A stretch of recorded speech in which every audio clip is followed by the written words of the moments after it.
This is the Concealed Carry Podcast, Season 10, Episode 3. And welcome to the Concealed Carry Podcast, part of the concealedcarry.com network, brought to you by HK. Today is May 8th, Wednesday, May 8th, I might add, as of the recording of this episode.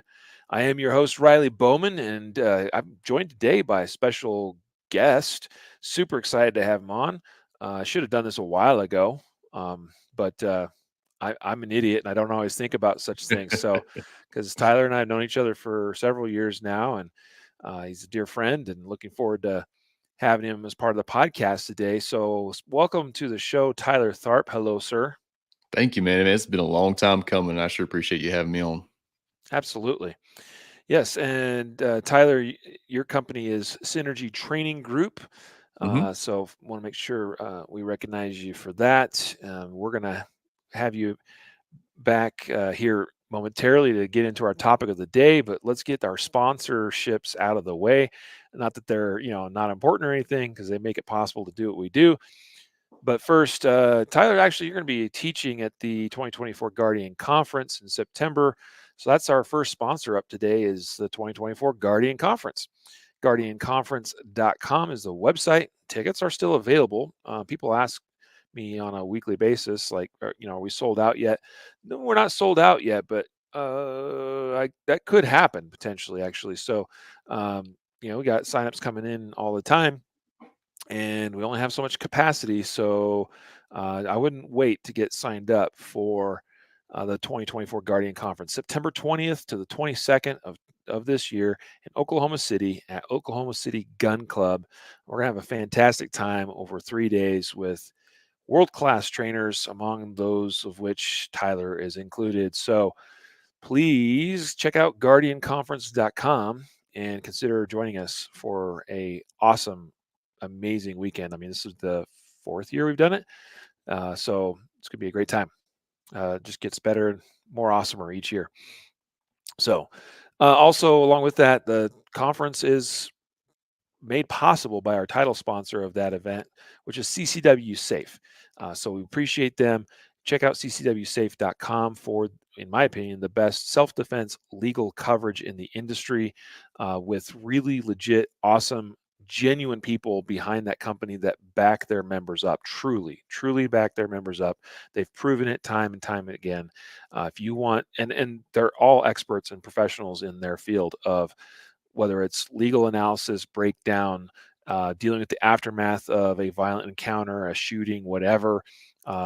They've got everybody on their team that knows how to deal with these kind of situations and will help you as their member. So check out ccwsafe.com today. And our honorary sponsor, well, because he's here, Tyler, Synergy Training Group, which your website I think is synergyshooting.com. Is that right? Yep, Synergy Training and Synergy Group and all the more appropriate name domains were taken. So Synergy Shooting it is. Yep, synergyshooting.com.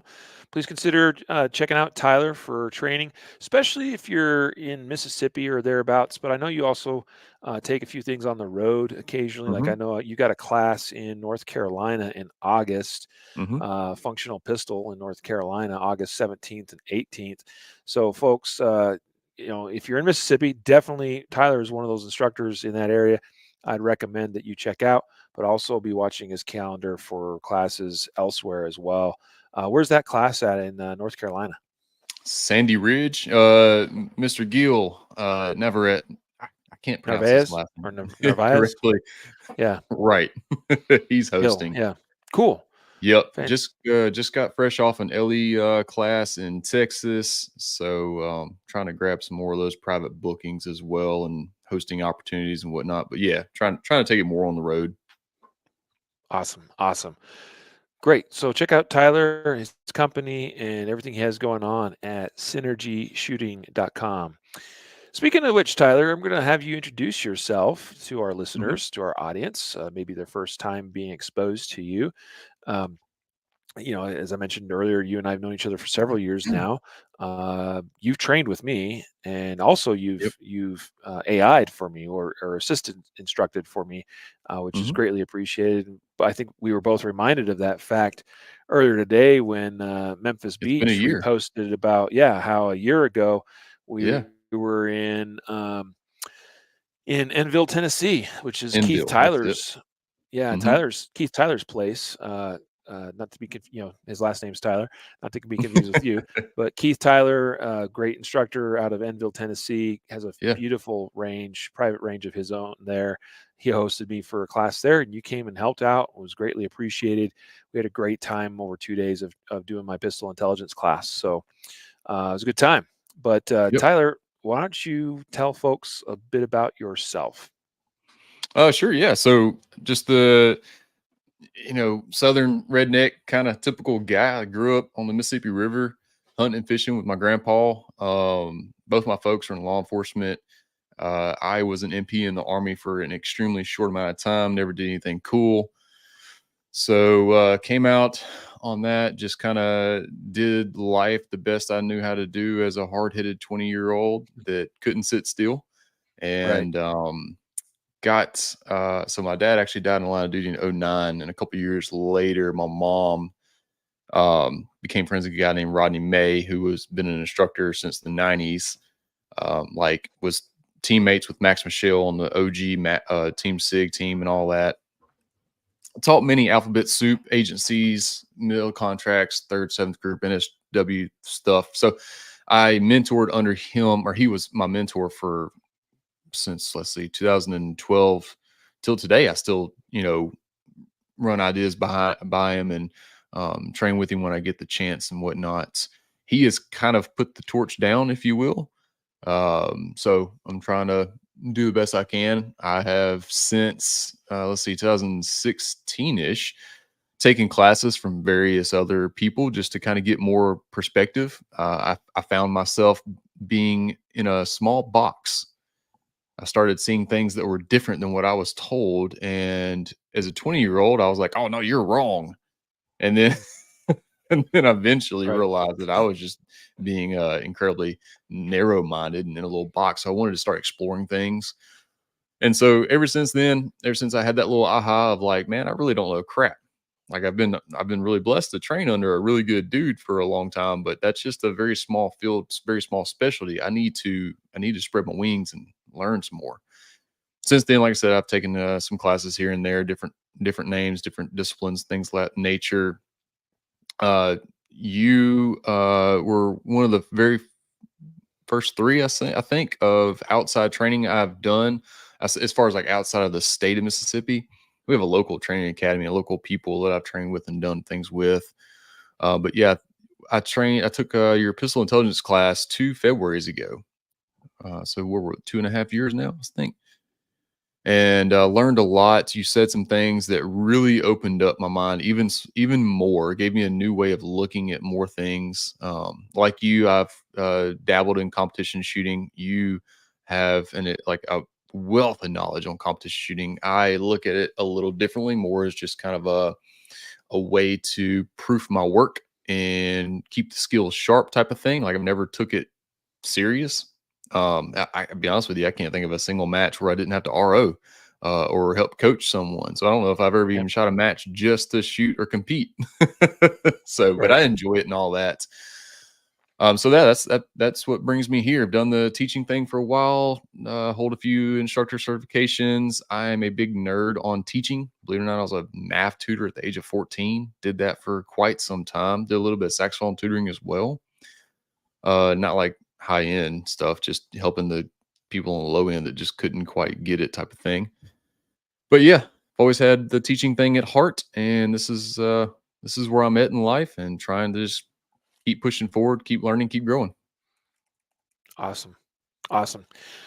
Tell us a little bit more about Synergy Training Group. When did you, start your training company, and like kind of what are your specialties? So Synergy Shooting Solutions was the original name of this, and it got started in 2018.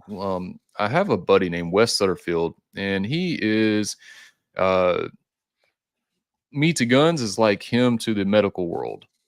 As far as like first aid, first responders, uh, all that kind of thing.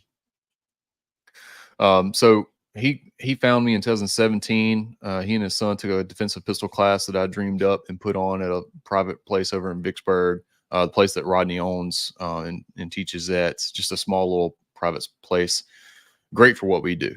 Mm. Anyway, we connected right off the bat, and then another guy named Jason Anderson just found me on Facebook and took a class in February of 2018, a two-gun class that I put on. Well, all three of us just really hit it off and thought, man, we gotta like take this a little more serious. Wes came up with the name Synergy because of my holistic approach to shooting. I don't have just a one way of doing things. I like to take many things into perspective and consideration. I like to apply a bunch of different things to solve a problem and figure out which one works best, keep using it, and when something else comes along that works better, start working on it, type of thing. So he came along with the name Synergy, just because it worked well. Because, like I said, all things are important, and without all things working together, none of them would be all that great on their own. Mm. Well, let's see, 2020. What year is it now? 24. Goodness gracious. Yeah, 2024. So January of 2023, I had the idea of rebranding because it got to where I was being asked to do less lethal and self-defense teachings for like teenage girls going off to college, or for people that don't want to carry a gun, churches, things of that nature. Started dabbling in OC spray teaching, things that just more and more stuff that didn't have nothing to do with shooting. Mm. Ministry work a little bit here and there as well, which I'd love to get more into. It's just that I'm running out of fire to put irons into. So Mm. I need to get back in that. But anyway, I figured shooting solutions, what isn't an appropriate name anymore? Plus, as you know, the word shooting gets suppressed like a lot on social media. And in this day and age, social media is just kind of the tool we use to spread our business, find customers, help send out information, free information to people, things of that nature. So I came up with a Synergy training group. I noticed other people using the training group name, and I really like that, like PTS or PSTG, Practical Shooting Training Group, VLOX, JBS. They all use the word training group, and I've always wanted Synergy to be more than just myself as well. Like I want Wes to keep teaching his medical side of things. And I'd love to have instructors that believe in the same ideologies that I have, the same mission and the same heart for this in other states to carry the name as well. Mm. And not so I can make money off of them, because I don't, there's no royalties or anything like that, but just because I like the idea of Synergy being more than just myself. So anyway, long story shorter, Mm. Synergy Training Group was the natural evolution of Synergy Shooting Solutions. And who knows, in 10 more years, I might find a better name. So that's how we are and who we are now. Right on. Cool. I appreciate that, man. Thank you for sharing all that. I like, I enjoy hearing about how it all came to be, and I appreciate and recognize, the meaning behind the name. I think there's a lot to be said for what you said about a holistic approach that takes a number of disciplines, and in combining them, like as you said, I mean, all by themselves, they only have a certain amount of value, but all together can really add up to something greater than the sum of their parts. So, Absolutely. which is really what the definition of synergy is. So that's great. Absolutely. Cool. Very good. Very good. You kind of mentioned through explaining some of that. I think there was kind of some opportunity to segue into part of what we discussed that we would come together and talk about today, um, which was basically about perspective, and what that means for us as self-defended self-defense minded, individuals or practitioners, Mhm.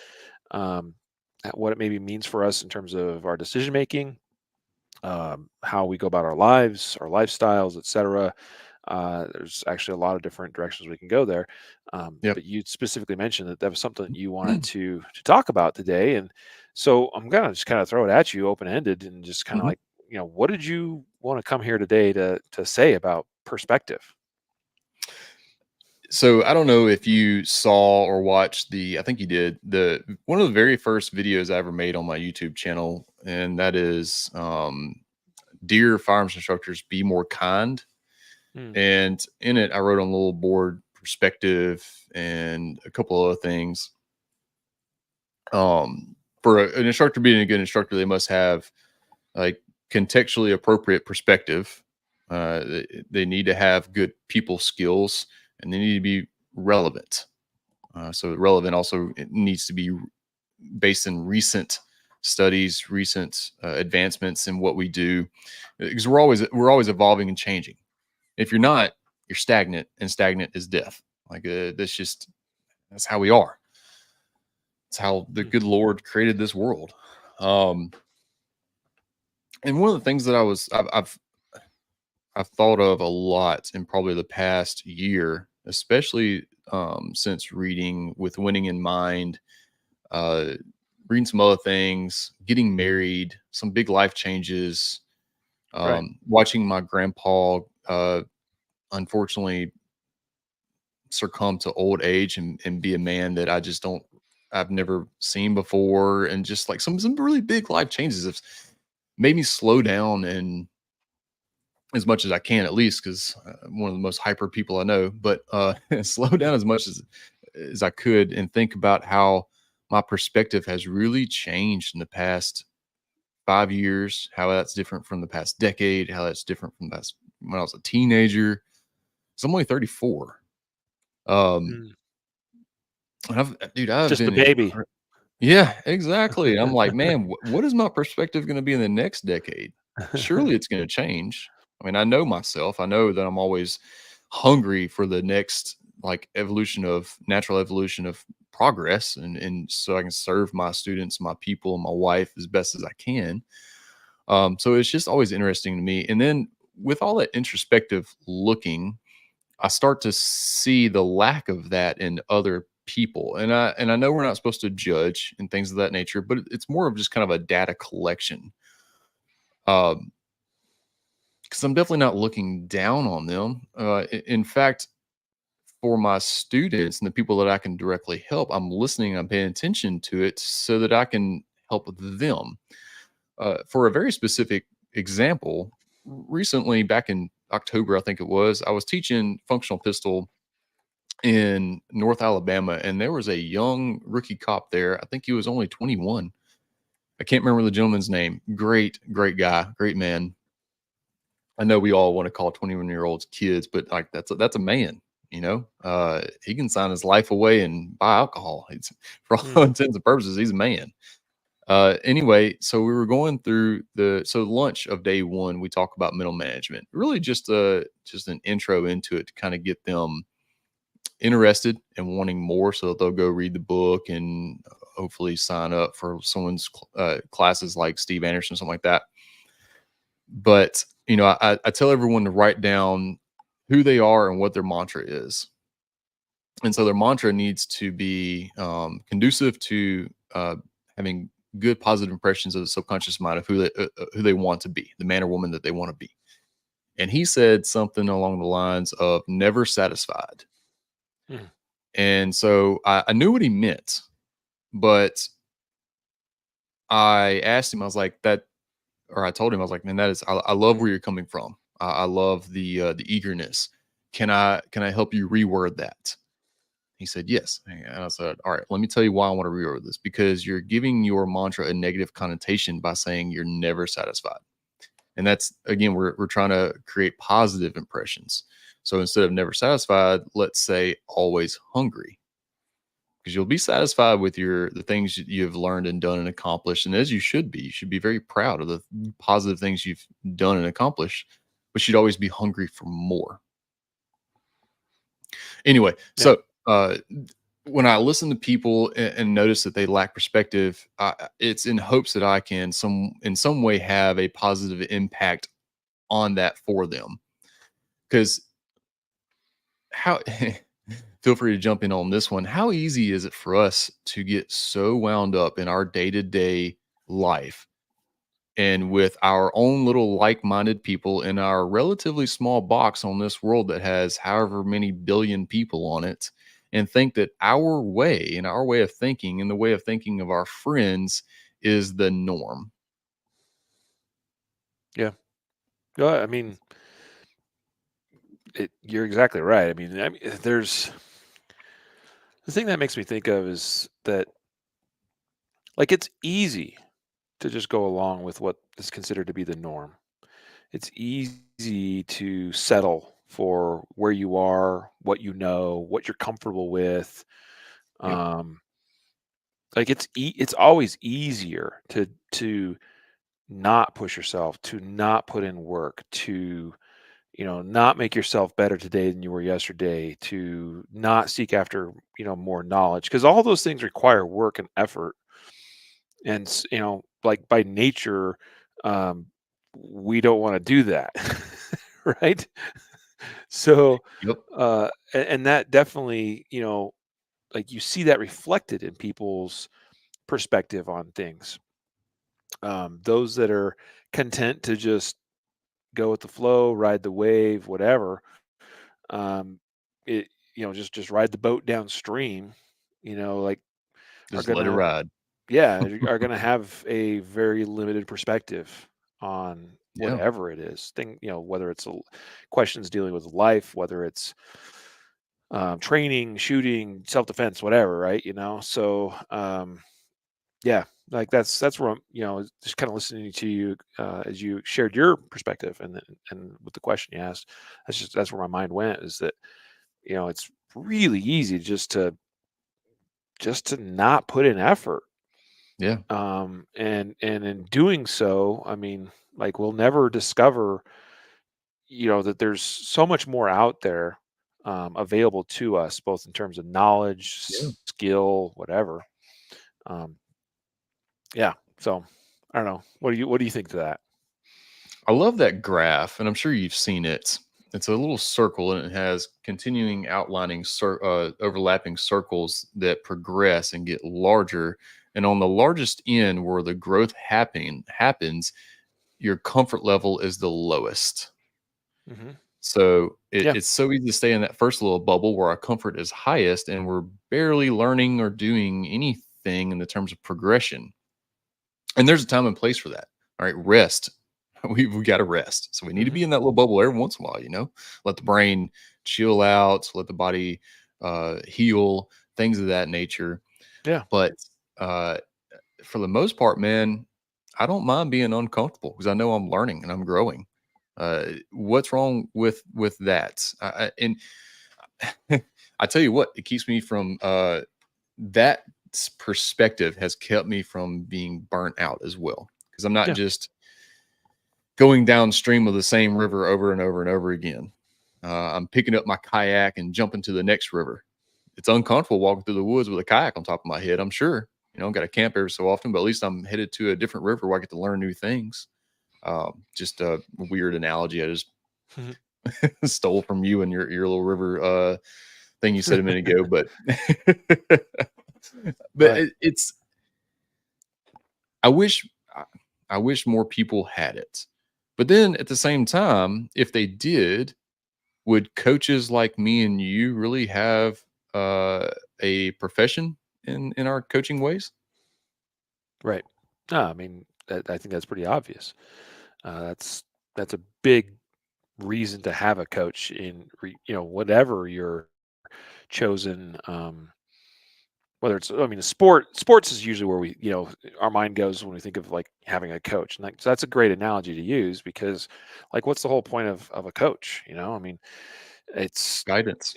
it's a lot of things, but like, yeah, the Yeah. big one is, yeah, guidance, and specifically, like, coaches help us, well, besides achieve new l- levels, I guess, of skill and self-realization and all that, Yep. but they're really, I mean, there to help us achieve our maximum Yep. potential. Um, they're there to push us. Like that's like the first thing that comes to mind when I think of like all the coaches I had Motivation. in my life. Like Yep. sports coaches. Like I have a baseball coach that I'm very fond of. Actually, he passed away I think a few years ago now, but dude just pushed us. And there were days you're just like, I hate you. But um, but you You were knew what he was uncomfortable. doing, and you knew there was a reason Yeah. for it.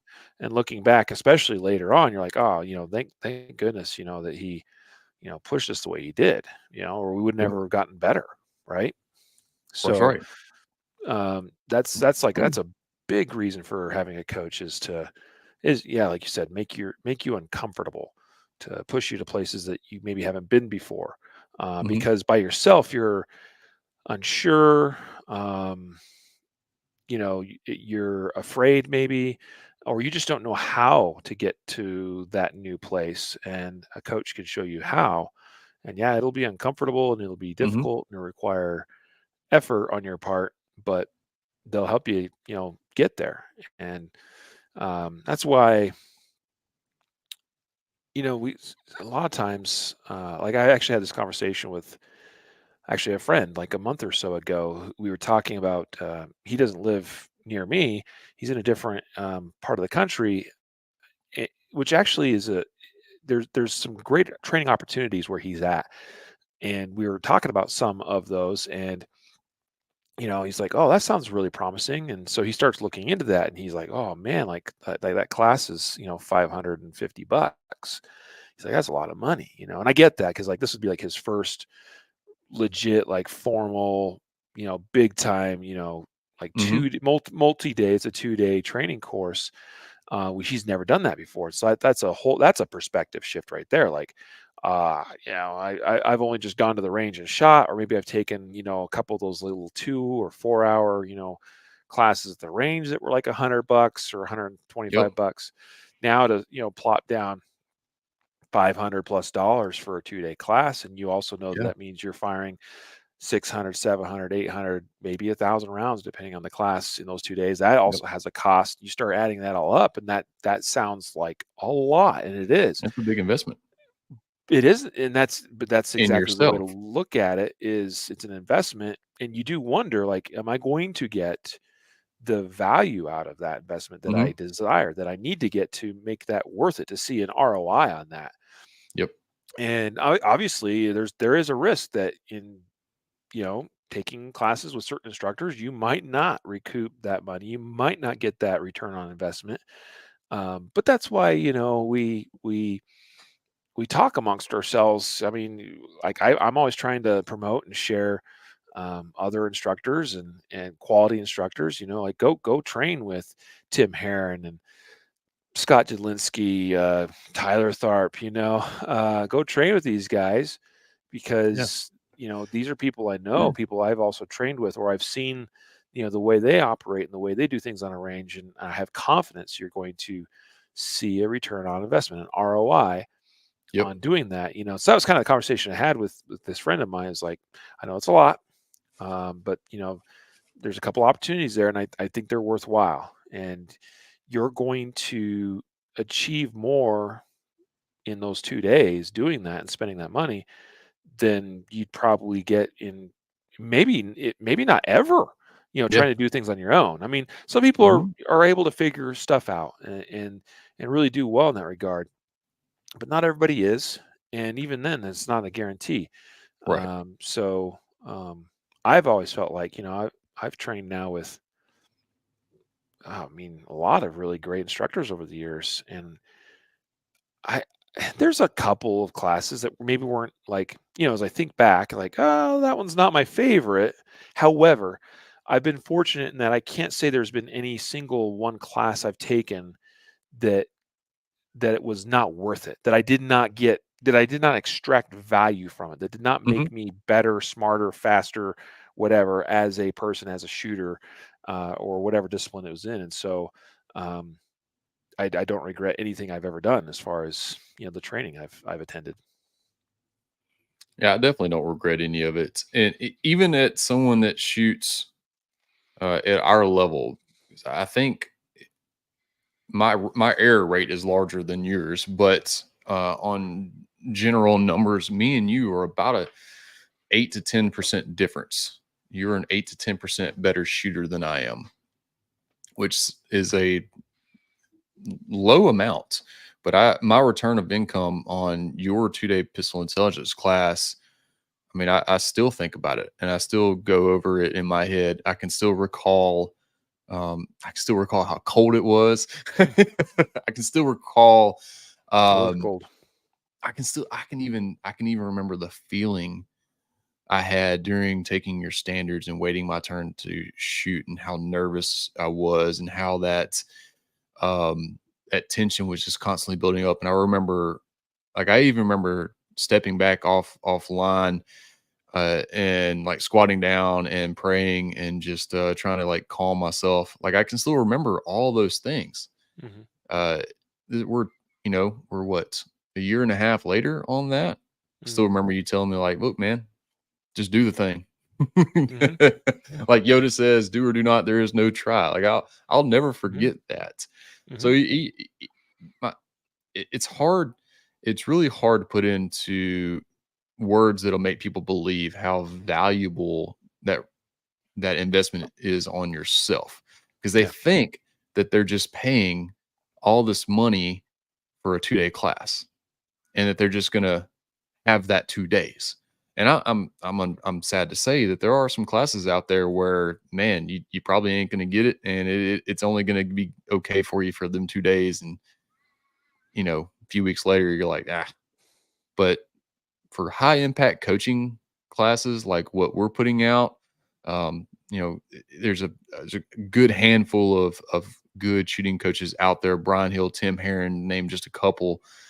You're going to get that money out of it, not just those 2 days, but a year later when Hmm. you're practicing and you finally have an aha moment, and you realize that aha moment only exists because of what that that instructor told you a year ago. Hmm. Me and you text about this off and on. I had an aha moment end of last year, and I started capitalizing on it. I started keeping it forward of my mind, and it was only because of some words that you had said to me a year and a half ago. That's, Hmm. we're talking uh, well over a year later. Hmm. So yeah, I guess February would have been 2 years. So yeah, 2 years later, I'm still working on things you gave to me. Yeah. But that requires a lot of perspective. It Hmm. requires the perspective of, you're not done yet, and you never will be. You haven't Hmm. arrived, and you never will, and that's totally okay. All right, there is no destination. There is no grand podium to jump on and say you're done and quit. Like, none of that exists.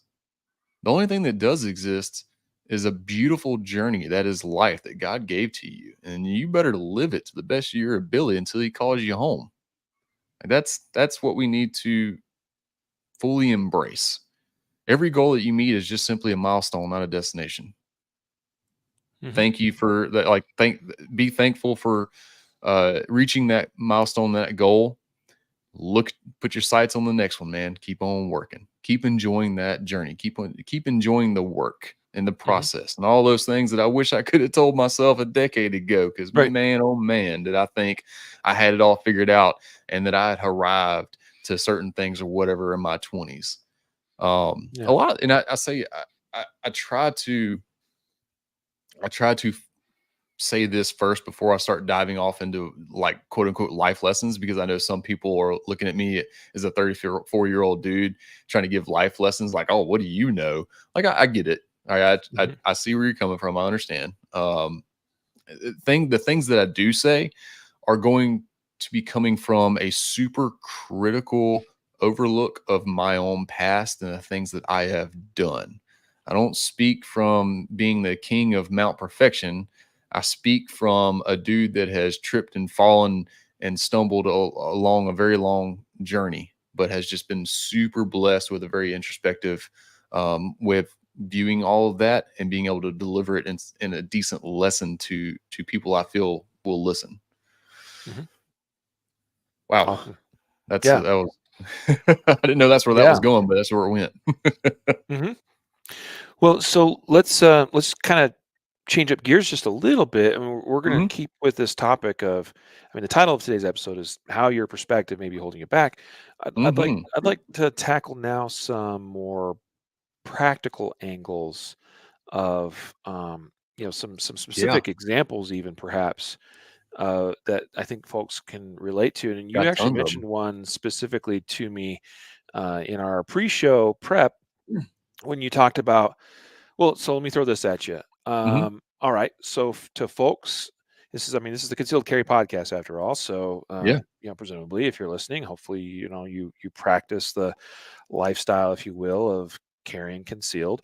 Um, if you're out there, you're listening, and there are times, there are days, there are certain contexts where you are not carrying, and you could. Um, like let's just kind of address that, Tyler. I mean, like, what do you think? Like, why do you think maybe some people aren't consistent in their practice of concealed carry or whatnot? Mm. What do you think is holding them back, like perspective wise? So aside from just life being busy, uh, like we understand life is busy and you can't get into practice, once or twice a week, which realistically to keep the skills sort of in line, once or twice a week, dry fire sessions, 10 minutes, you're good to go. Um, Not everybody is looking to shoot like we do or perform like we do that requires that 5+ times a week of and sometimes twice a day type of thing with very specific goals of our sessions. Hmm. But anyway, aside from just life being busy, I think the perspective of I'm good enough to arise to any occasion I might find myself in is very limiting. What do I mean by this? So there's a couple of examples I could give. One being a man that is very physically fit and able, but only has a gun and thinks that that's the only tool for every job. Now, Hmm. we've all met this person. All right. He's also kind of the kind of guy that leaves his gun in his vehicle all the time as well. Only carries it in certain places that he deems is high risk enough to throw the gun on. Usually has like a truck holster or some nonsense like that. Also, in, any opinion that I express is solely my own. Don't think that I'm expressing opinions for concealcarry.com. That's not the case. It's just me and my opinions alone. Hmm. Just wanted to Of protect you course, on that yeah, one. all good. Hmm. Because I got lots of strong opinions of things, and it's not from me judging you; it's from me wishing you would just do better. And then you got folks that are they don't realize that they're killing themselves by the things that they're putting in their body. Um, the food that they eat, they think that they go get a grilled chicken whatever from Chick-fil-A, and that's fine because it's grilled, and they're overlooking the fact that there's 850 milligrams of ultra processed sodium that's terrible for the body. That type of sodium is in just that meal. And look, I ain't Hmm. judging you, dude. Every once in a while, I really want some daggum Chick-fil-A. Uh, the doses, the poison is the dosage, though. But they don't realize that, man, they're not even going to be able to fight when need be. That then you got people that have no idea how to use a tourniquet, chest seals, or Israeli bandages. They don't know CPR. They don't know not to move someone that has signs of a spinal injury or head injury. I've seen videos of shootings and whatnot, or rescue situations, and helpful citizens will come up and move someone that they shouldn't have moved. Like if the vehicle's about to explode, sure, fine. But like there's been plenty of instances where I've seen them like, man, oh my God, you don't need to be moving that person right now. You could be destroying their spine or their neck, making them things worse. So back to the perspective thing, you're holding yourself back. Lots of people are holding themselves back just simply because they think they've arrived or they're good enough. They Mhm. think that whatever amount of skill that they have developed in their relatively short amount of time on this earth will get them through any sort of situation that they might find themselves in. And that just ain't the case because they ain't got a black magic ball. Remember the little 8 balls we used to shake up? What was it Mhm. called? Was it called the magic 8 ball? Yeah, Yeah, we ain't exactly, got yeah. no magic 8 ball or Mhm. crystal cube that we can look at our future and tell. You don't know what type of situation you're gonna be in. You really don't. Like Mhm. the worst situation of your life might be your kid snapping a tibia and it being a compound fracture, and your boneheaded self with no medical knowledge goes and tries to fix it and only makes it worse. Like that could be the worst day of your life, and somehow you made it worse because you thought that you knew enough, and Right. that's just not the case. And a lot of this stuff is free information. Like you can just Google it and learn. There's first aid classes all the time. A lot of times you can find them for next to nothing on cost. Mhm. But I'll say all this to say this: you always got to be hungry. Go back to what I told that 21-year-old cop, that man that has a bright, amazing future ahead of himself.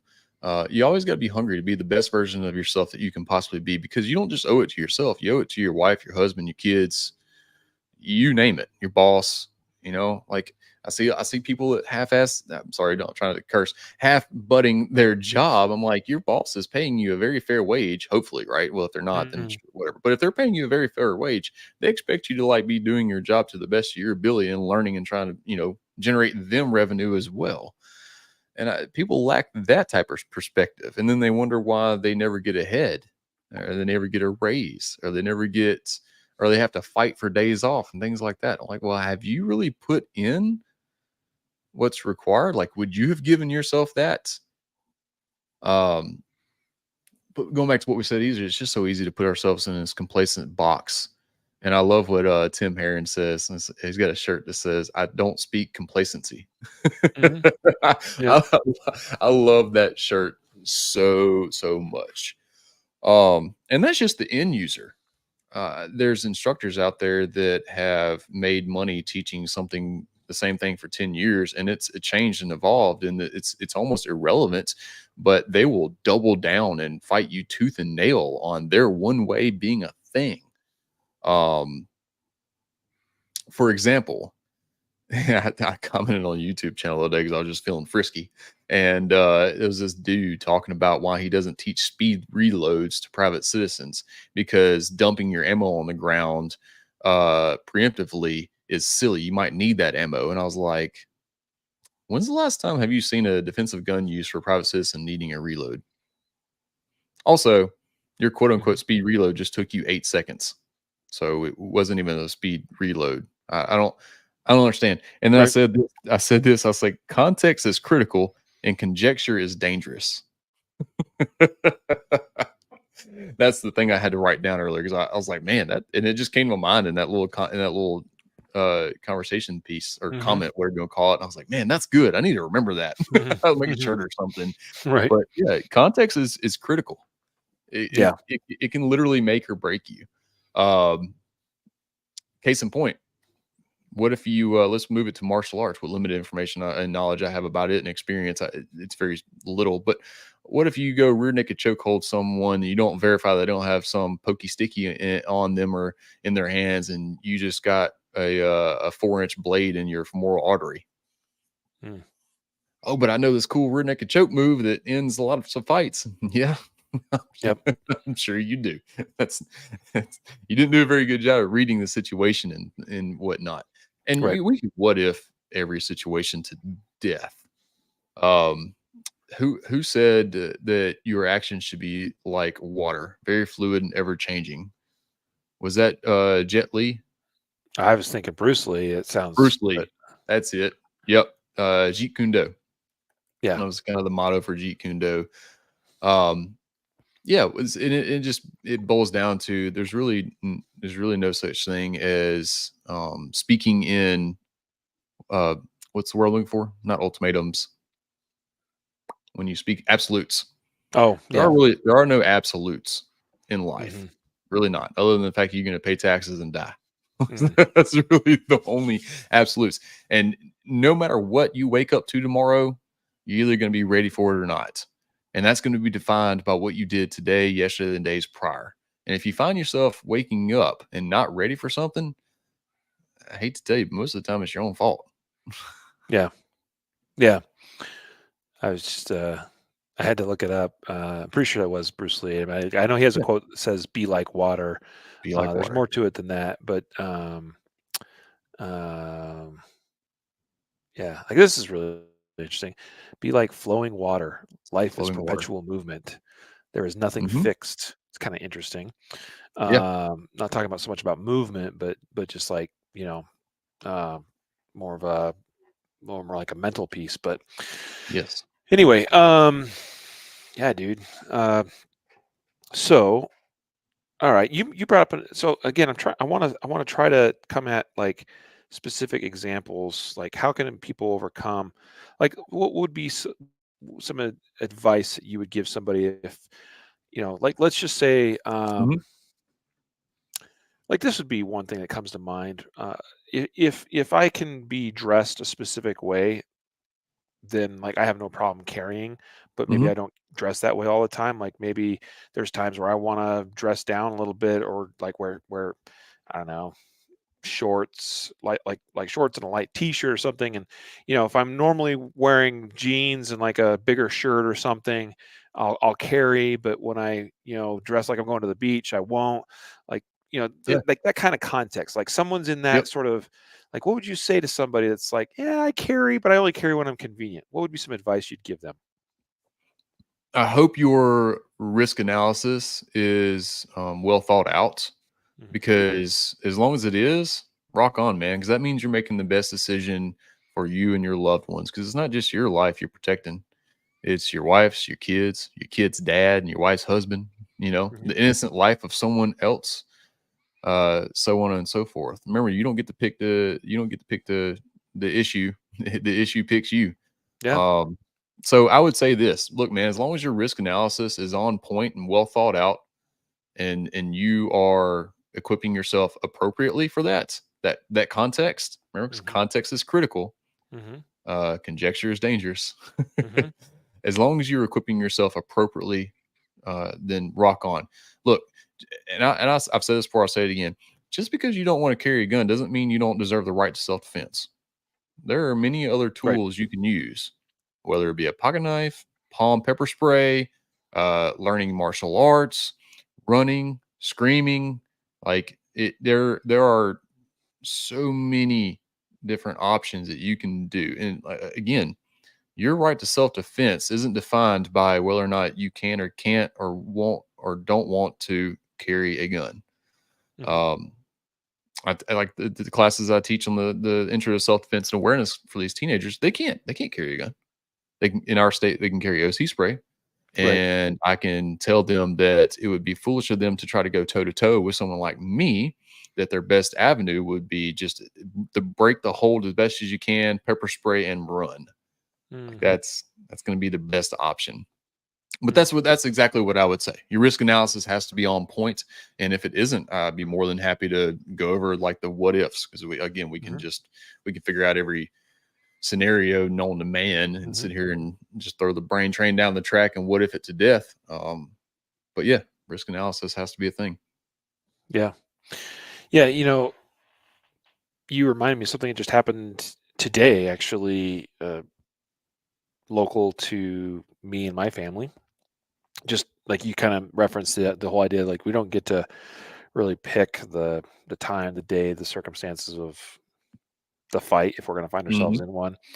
Yeah. A little bit of a gut check moment for my wife and my daughter, especially my daughter, my now 15-year-old daughter.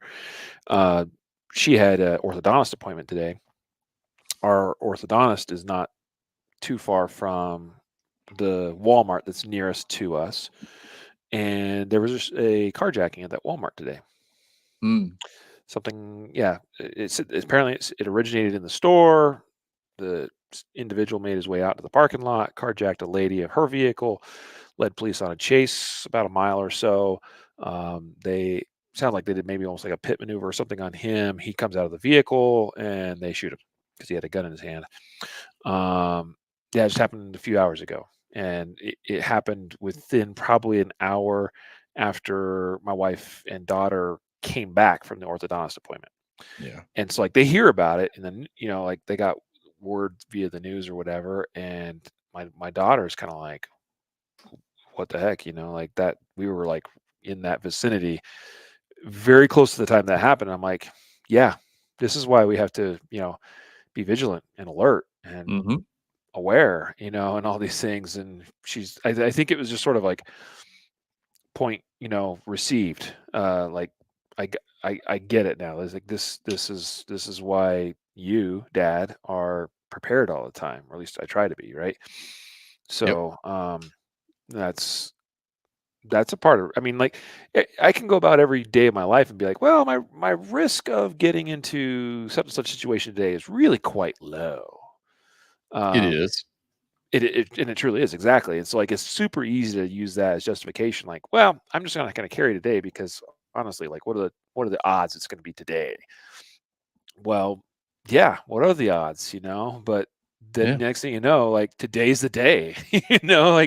Like something like you could have been in the wrong place at the wrong time, and you could have been the one getting Yep. carjacked. You know what I mean? Like, so They're the the odds are in your favor until they ain't, and you yeah, don't get to pick when they ain't. yeah, yeah. So, you mentioned also on our pre-show, and I wasn't quite exactly sure where you wanted to go with it, but you mentioned politicians, and so I'm like, okay, uh, Oh, yeah. what's the angle there? Like, The what? whole so when's the last time you saw a politician say or do anything with a daggum gun that knew what they were Daggum. doing? I love how you say daggum, like a good old Mississippi boy. Anyway, It beats the cursing alternative. sorry. I just you've said it a couple times now, and it puts a smile on my face every time. I didn't mean to get totally diverted there, but what did you say again? When's the last time you saw a politician with a dadgum gun or something? That What was knew it? what they were doing with it, Uh, knew what they were doing or saying. sure, sure. Never. Uh, yeah, Like, yeah. I've never seen one. I've never seen one do nothing but spew a bunch of garbage out of their mouth because they don't know. Now, could most of the time be just a power grab? Well, yes, absolutely, Mhm. but it doesn't change the fact that they have zero perspective of guns, our rights to have them, what we're doing with them, how they function, how to be safe with them. Right, Like, all they know is the violent crap that they see in the news, and we all know that that's inflated for views anyway.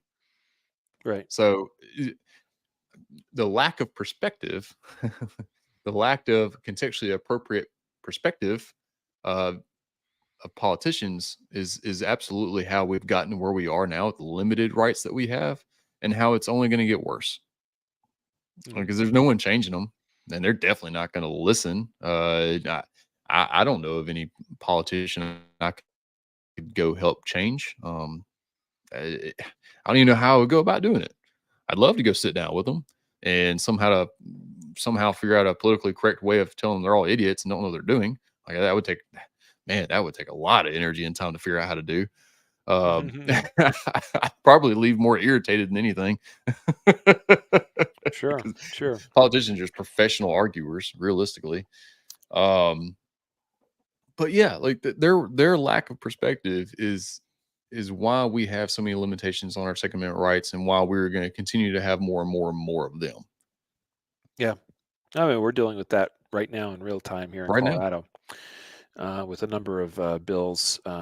There's been several that have been passed in the last week or two, that are just, I mean, aren't good, for Second Amendment, freedom. But yeah, no, I definitely feel that by and large, um, most politicians don't know what they're talking about, don't know what they're dealing with, and probably don't care, actually. If I'm being honest, I think a lot of them probably don't even care. Like, they have an agenda, and they're intent on accomplishing the agenda. which a lot of times is going to go right along in lockstep with a bigger agenda, with Hmm. with a party, or with a uh, you know uh, a caucus or whatever. And so um, yeah, and I don't even know what to do about that either. Sometimes, I mean, other than like I don't think we can give up. I do think we have to make effort to, like, I've written and contacted and called up messages multiple times throughout this current legislative session with my representatives, senators. I should say, I have representative, a Hmm. senator. I've contacted multiple of them, obviously, uh, and also the governor, and be like, hey, like, here. I think that I know we feel like a lot of times our efforts don't amount to anything, like that. It's sort of like a hopeless cause. That's what I perceive anyway. I mean, it Yep. feels that way to me a lot of times. Like, they're Agreed. not going to listen to me. They don't care. Yep. You're Um, like, who am I? yeah, yeah, but I feel like that still is what we got to do. Like, we can't. I guess that's what I'm saying to this whole topic right now is that it's easy to feel like we're not listened to or respected when dealing with some of those types of people. But I think the wrong thing to do is to throw in the towel and say, "No, well, it's not worth the effort. I'm not going to try." Because I definitely know how that's going to go. Like that. I mean, they're just gonna do whatever they're gonna do. Meanwhile, I mean, like, we had this really nasty assault weapons ban bill up Yep. for consideration here in Colorado, and that just got defeated a few days ago. Which is like, yeah, sweet, awesome, yay. Like, how much of that was due to pressure from people like me, from gun rights groups and organizations, or whatever? I don't know. It's hard to measure that. But I'd like to think that that getting tabled and now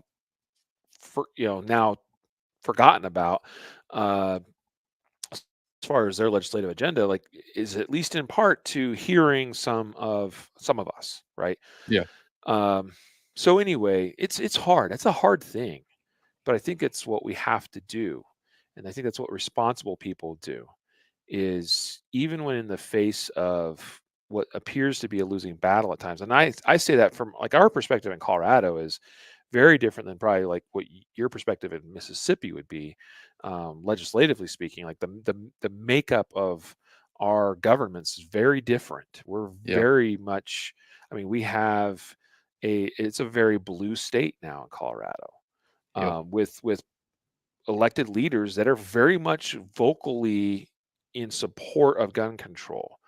Yeah. And it's very frustrating to me, living here. And I do love this state. I mean, there's other places I certainly could see myself being, but this is still an amazing state, a beautiful place. It's my home. It's where my kids have been raised. It's where my business is based. This is my home, and it's frustrating to see the consequences of, people voting or failing to vote, frankly. Like, I mean, again, Yeah. still, how many people are not actually getting engaged, not even like, just voting is such a small amount of engagement, politically speaking. It's the most basic form. Yeah. It's like, and they make it so easy in even states like ours, where, like, everybody can do a mail-in ballot if they want in Hmm. Colorado. Yeah, yeah. Like, mail-in ballots is a thing here in this state. Everybody can do it. Not, I mean, you could debate whether that's a good thing or a bad thing, and that's not what we're here for. But, Yeah. like that, I got like my own that, out. I that got is my own such perspective of voting. right. But that is such a low barrier to actually fulfilling the most basic function of us as citizens of Yeah. under a government, to be like, hey, it shows up in my mail, I open it up, and I go, check, check, check, check, seal it back up and send it back in. Like, if you can't do that, like, oh, man, we got a problem. And yet we know that there's still, like, a huge percentage of people that can't even do that, you know and and I get it, because like some people are like, oh, my vote doesn't really matter. It's the same concept as what I just said. Like you not contacting your representative, senators, governor, whatever, those of that are in power in your government. You like if you're using that same logic, I mean, it's the same thing. So anyway, yeah. Well, okay. So perspective, right? Perspective, and I love that's politics. yeah. I mean, we try to be an apolitical podcast, Yeah, especially on the partisan side of things, because I just feel like that's non-productive. But right. It's just yeah, a way of dividing people, man. That's yeah, how I've always seen it.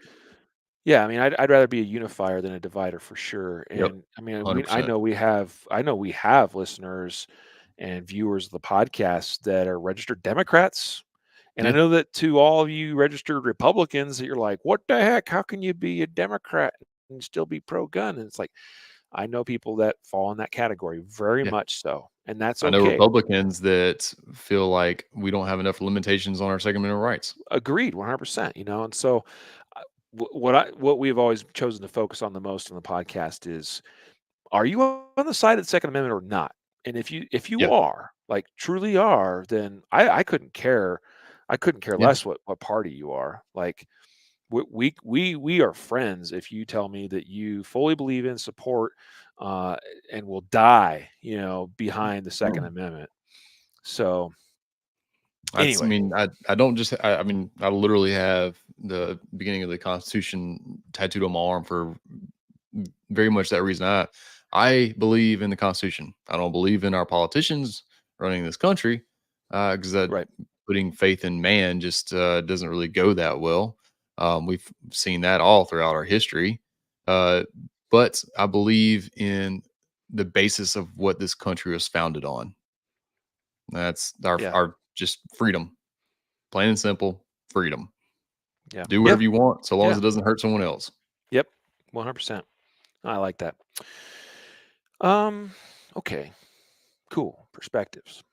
That Perspectives. was an interesting one. Everybody's got their own, and it's very interesting how they got to having it. It's Yeah, also very interesting when we feel it's very wrong and they double down on it. yeah, Even if you want to have an objective as objective as you can as a human being, that's difficult.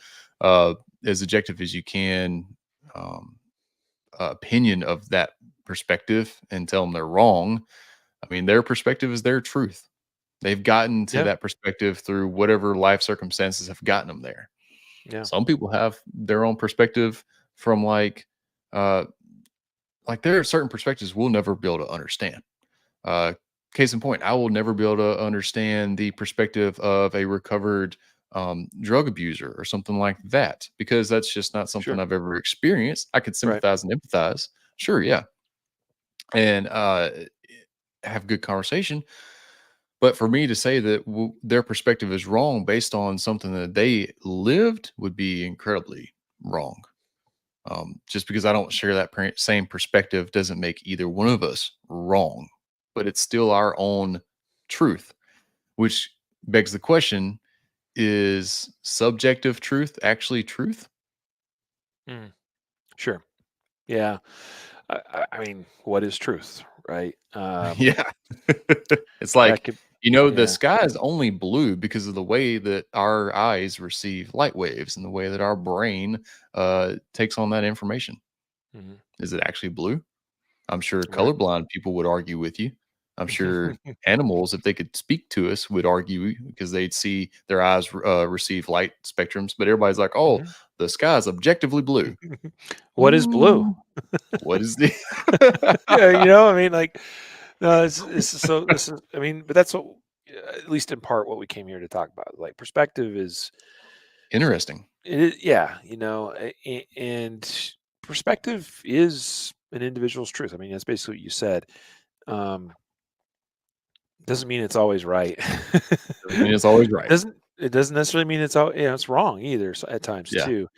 Um, you know, I think this would be a good place, and maybe perhaps a good place to kind of start wrapping this up, or Yeah, start man. maybe putting a bow on it and all that, whatever. Um, how can we I mean, I've got some thoughts on this certainly, but I'd like, obviously, I mean, like, you're on the podcast for a reason. So, um, how can we, like, when we're communicating with people with different perspectives than our own? Hmm. I mean, I know you see this. I know you've witnessed it personally, firsthand, online, and probably elsewhere too. But especially, I know you've seen this online where people of different perspectives struggle to have a productive discussion on something Yes. because of those differences in perspectives. And so the question is how can we do better? And I think, I mean, we just got done talking about how politics, for instance, is a great divider Yeah. within this country. And I think that we would all agree that unifying would be better than the 100%. opposite of that, right? So one of the reasons for division is differences in points of view of perspectives. So how can we try to unify more even with different Yeah. perspective? How can we communicate better, in other words? That's a great question, and it makes me reflect on some conversation I had with our dear friend Miko Speech. Hmm. Recently, he came and spoke to the Libertarian Party of Mississippi. I guess that was about a month and a half or so ago. It's Hmm. actually kind of funny stories. We showed up at the wrong hotel. Hmm. It was in a totally different city. Um, but he spoke about how to approach people that aren't pro Second Amendment, because that's a hard conversation for people like us to have because we're so passionate about it, and it's easy for us to get defensive about it too, because it's kind Yeah. of our baby in some ways. Yeah. But I'm going to steal a page out of his book, and I hate to misquote him or anything, so I'll just kind of simplify it in my own words. And it's asking questions in the context of wanting to learn more about the person and how and why they arrive to what they're saying, which gives you a little insight on their perspective. So, say Hmm. someone's arguing about whatever, pick your topic, doesn't matter. Maybe ask them like, "That's a very interesting perspective. This, how did you come to this?" And let that conversation flow. Try to see it from their side. If you start right off by being like, "No, that's not right. This is what's right." Well, guess what? Their perspective is their baby. They're going to get defensive, and you know where the conversation goes when two people get defensive? Nowhere good. Hmm. Division. That's Right. what happens. Ask me how I know, because I Right. lived that a long time, man. Like you can ask my wife. There's just times I get defensive, and later on, I'll look back and be like, wow, it didn't do any good.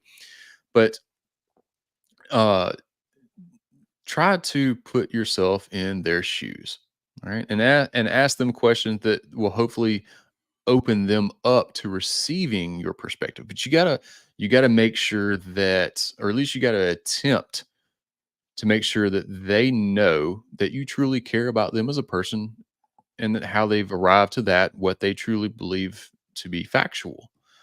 And then y'all can start sharing information from there, not force feeding it to them, but sharing like, hey man, that's a very interesting perspective. I think I'm gonna chew on that and maybe even test it out. Mind if I share with you some of my experiences with the similar or almost same thing? And if they say yes, then rock on, man. Happy day. Right. If they say no, you need to, take no for an answer. Okay. Don't get offended. Don't get mad. Some people are just a closed door. It ain't really your job to change them anyway. Mm. But if you're afforded the opportunity to do it in a positive manner, then happy day. But anyway, I don't know. Was that a good answer? Yeah, absolutely. I mean, I was thinking in relation to that, of just kind of I don't know if it's a phrase I know I've heard multiple times, but to listen to understand, not to That's a reply respond. or respond, Yeah. right? Yeah. Um, and that's been I'm not perfect in this. I mean, I don't know that anybody really is, Nobody but is.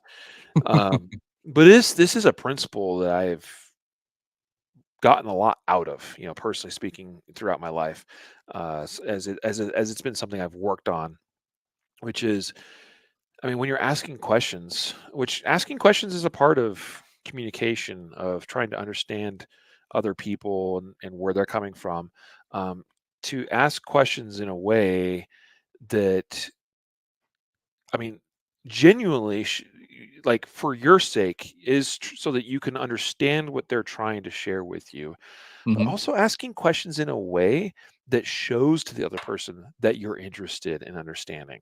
Exactly. And that's something I think is missing a lot of times in human to human, communication. A lot of times on on difficult subjects. I mean, the Second Amendment being a difficult a subject, it really is, for whatever reason, but it is because people have so much emotion tied up into it. I mean, like you and I, we have a lot of emotion tied up in the Second Amendment. In that, We do.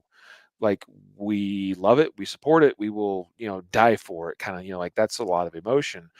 Um, and so, and the other side that hates the Second Amendment, same thing, right? It's like, okay, like let's have a conversation here. An important part of sort of diffusing the emotion side of the debate, if you will, is to ask questions in such a way that shows the other party that you are interested in understanding. Um, and that's I've had a lot of success in doing that. Hmm. Um, and that's hard to do. I know that. I know it is, especially like if we're talking about, and this doesn't have to be limited to the Second Amendment as an issue. I'm just using that as an example. But it's hard to do at times when, because the justification is really easy to be, well, they don't want to understand me, so why should I put forth the effort to try to understand them, right? Right. Somebody's got to be the first. Yeah, exactly. And so, yeah, that's my, I guess, advice, in response. Hmm. And you touched on that. You said a couple of things that were a very similar attitude or mindset, but that was what popped into my mind was listen to understand, not to respond. Uh, That's and such a hard thing to actually do. Like, espe especially when it's with someone that you truly love and care for and you're having a disagreement, like, that hmm becomes even more difficult because you're so emotionally invested in all of it. hmm It's not just you talking to someone else, and if you do having a disagreement, it's like, "Oh, okay, whatever."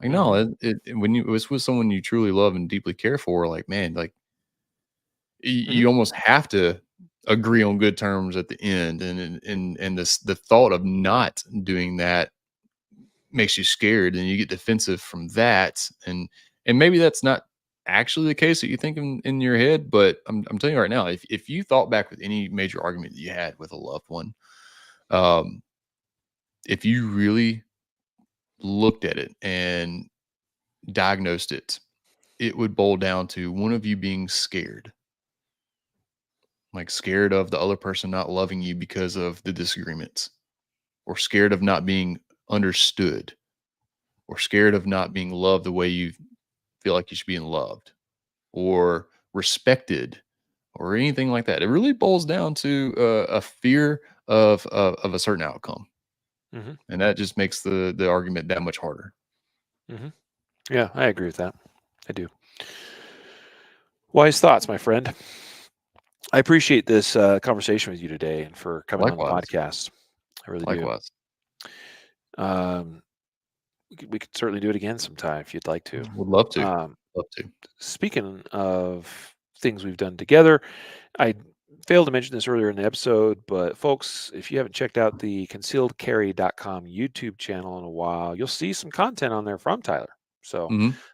Tyler's filmed a few things for us and appreciate that, your contributions to our YouTube channel, which I I'm enjoy happy it. to report as of yesterday is newly, what do they call it, verified. So we have a little Hmm. check mark next to our channel Interesting. now. Yeah, right. That's kind of cool. Verified by who? By YouTube. Oh, okay.